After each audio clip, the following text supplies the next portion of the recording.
Woo!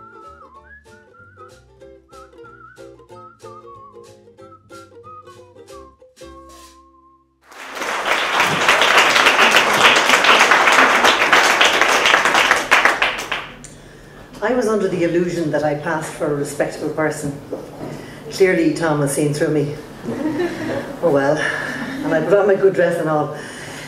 I'm just wondering, have any of you here either read or been made read a story by Frank O'Connor called My First Confession?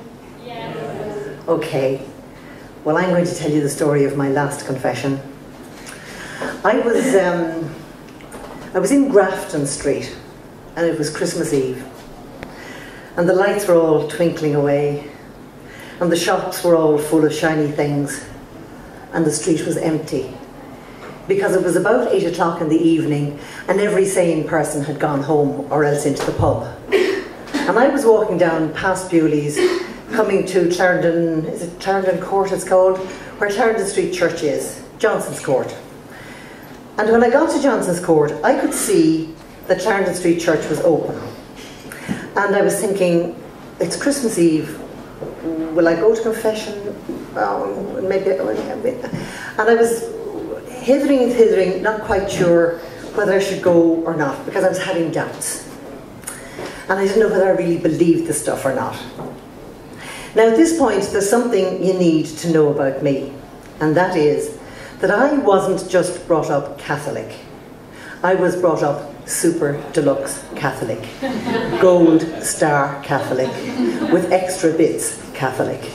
My mother was the principal of the local school. She was head of the Altar Society. She was top and tail of the Ladies' Fidelity. My father was the head of the Pioneer Total Abstinence Association. He made the crib in the church every year. They were daily communicants. We had the rosary every day. Not only that, but for my 10th birthday, I got a present of a daily missal for my birthday. You know, the one with the gold leaf all around the edge and the little coloured things in it? And the worst part was, I was thrilled. So, unlike the rest of my friends who just, you know, became lapsed Catholics and didn't give a hoot, I had to have doubts. I had to have a dark night of the soul. So here I was in Johnson's Court, with a dark night of the soul. Will I go to confession? Will I not? Will I? Won't I? Will I? Won't I? And eventually I said, "Ara, fuck it, I'm going. It'll do me no harm, and it might do me some good." So I went into the church, and there was very little light in the church. It was all like sepia shadows, kind of browny looking, with just the little sanctuary lamp glittering up on the altar. And there was just one confessional with a name and a light over it. So I knelt outside that confessional and I decided I'll do my examination of conscience like I had been taught. So I started going through the commandments, as you would. So I started with the first one. First, I am the Lord thy God. Thou shalt not have strange gods before me. And I thought, well, I haven't been dancing around totem poles. I haven't sacrificed a child to Kali. I haven't sort of killed a goat for Ra. I'm okay there. Then I went on to the next one. Second, thou shalt not take the name of the Lord in vain. Well, Jesus, I had done that often enough. So I had to put that one on the list. Third, remember that thou keep holy the Sabbath day. I hadn't been to Mass for best part of a year, so I had to put that one down. Fourth, honour thy father and thy mother. I'm an eldest child. That's what we do. Honour our father and our mothers. No, we try to get in our good books all the time. We spend all our time trying to be perfect. So I was okay there. Fifth, thou shalt not kill. No, I hadn't had the axe out, and I hadn't been roaming the streets looking for blood. Sixth, thou shalt not commit adultery. This is the one where I had a lot of doubts. Because adultery, the actual definition of it is married people playing away from home. But under the Catholic definition, it involved everything from wanking in your bedroom to fellas in rubber masks and chains. So I had some doubts about the whole thing. But the saddest part of it was that I had been without a boyfriend for a long time, so I had no sins to confess on this particular subject, which is very sad, but there you are, I had a sad youth. 7th, thou shalt not steal. I'm an eldest child. I'm terrified of doing the wrong thing. I never stole anything in my life. Well, maybe a biro occasionally. 8th, thou shalt not bear false witness against thy neighbour. Well, I had told quite a few stories, funny stories about other people behind their back, which weren't the most charitable things ever, so that one had to go. 9th, thou shalt not covet thy neighbour's husband or wife. You should have seen my neighbours. 10th, thou shalt not covet thy neighbour's goods. You should have seen their houses.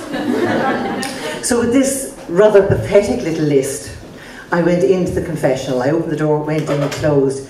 There was a faint smell of socks inside, and it was pitch dark.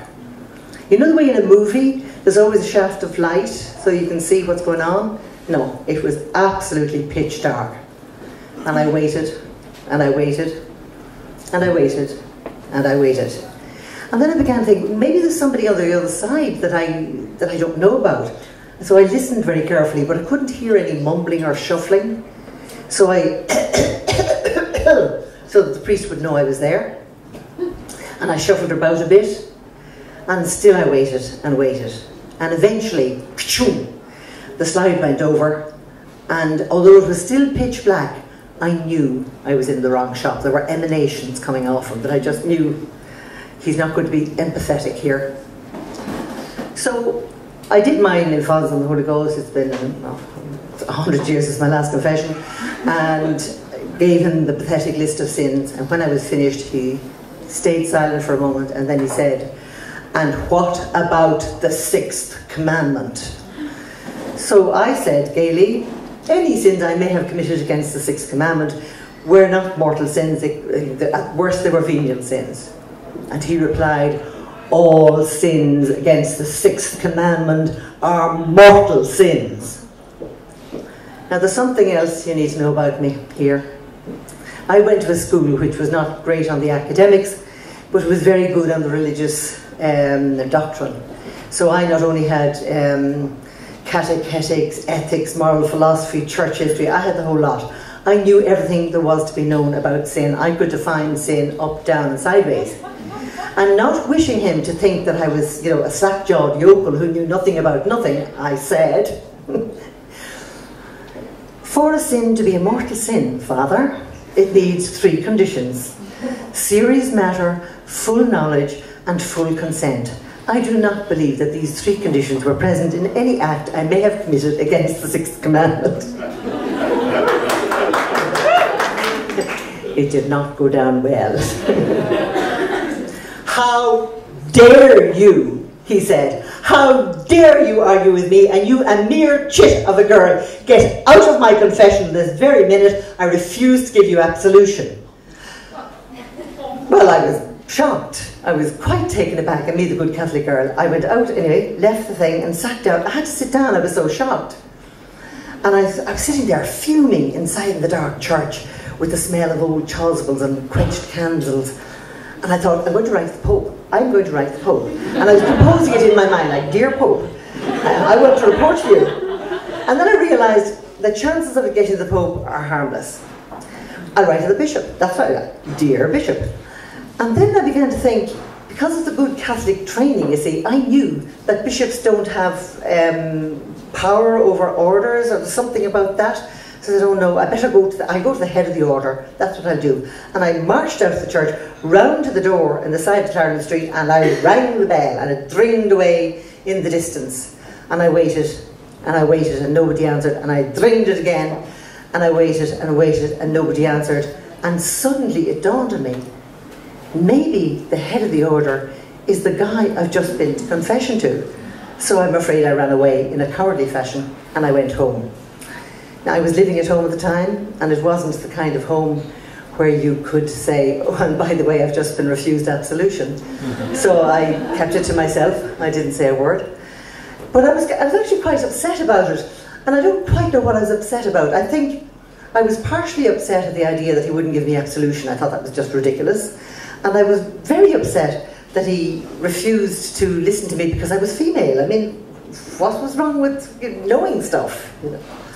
But anyway, it kept going through my head over the next week or so. And exactly 1 week later, I was driving through the Phoenix Park and coming up to the gate in Black Horse Avenue, where you have to do a kind of an S-turn to come round. And as I drove through the gates, I had an epiphany. And it suddenly dawned on me, I'm a perfectly sane, sensible human being. I can make up my own mind about what's a sin and what isn't. I don't need to be told by the Catholic Church. And I've never looked back since.